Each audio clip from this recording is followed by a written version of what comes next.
Guys, आज जो मैं डोंगुआ एक्सप्लेन करने वाली हूँ वो वर्ल्ड की टॉप 10 डोंगुआज में से एक है क्योंकि इसके ग्राफिक्स और स्टोरी बहुत ज़्यादा अच्छी है। मैं ये सीरीज डिटेल में एक्सप्लेन करने वाली हूँ, इसलिए आपको अगर मेरी एक्सप्लेनेशन पसंद आए तो मुझे कमेंट में ज़रूर बताना। साथ ही चैनल को सब्सक्राइब करना बिल्कुल भी मत भूलना। और जो लोग सोच रहे हैं कि बाकी सीरीज का क्या होगा तो मैं उनको बता दूँ कि वो सीरीज भी आती रहेंगी। तो चलिए अब एक्सप्लेनेशन को शुरू करते हैं।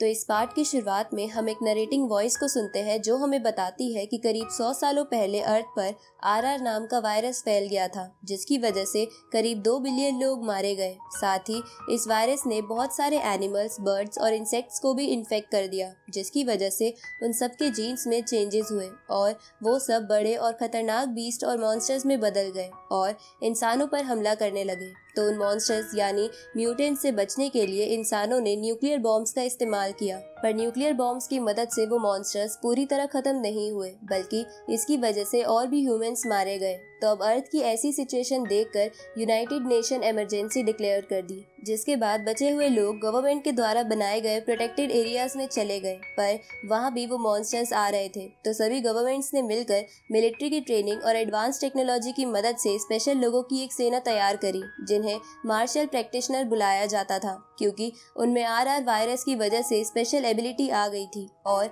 वो लोग मॉन्स्टर्स को खत्म करके ह्यूमंस को सेफ रखते थे। और इन्हीं मार्शल प्रैक्टिशनर्स की वजह से 5 नेशंस मॉन्स्टर से अपने लोगों को बचाने में कामयाब हो गए। अब हम 5 साल पहले का समय देखते हैं, जहां मैक्स और जेक नाम के 2 दोस्त एक जगह पर आकर उस प्रोटेक्टेड एरिया की बाहर की दुनिया को देख रहे थे, क्योंकि मैक्स उस आउटर वर्ल्ड को देखना चाहता था जिसे बहुत समय से किसी ने नहीं देखा था। तो अब मैक्स की बात सुनकर जेक उसे कहता है कि तुम मार्शल प्रैक्टिशनर ग्रुप के वॉरियर बन के आउटर वर्ल्ड को देख सकते हो, क्योंकि वॉरियर्स मॉन्स्टर से लड़ने के लिए प्रोटेक्टेड एरिया से बाहर जाते रहते हैं। अब अपने दोस्त की बात सुनकर मैक्स कहता है कि वॉरियर बनने में बहुत टाइम लगता है, इसलिए मैं पहले मिलिट्री एकेडमी ज्वाइन करूंगा। मैक्स ऐसा इसलिए कहता है क्योंकि वो इतने अमीर नहीं थे कि उनकी फैमिलीज एक वॉरियर बनने तक का उनका खर्चा उठा सके। तभी मैक्स को आसमान में कुछ दिखता है, पर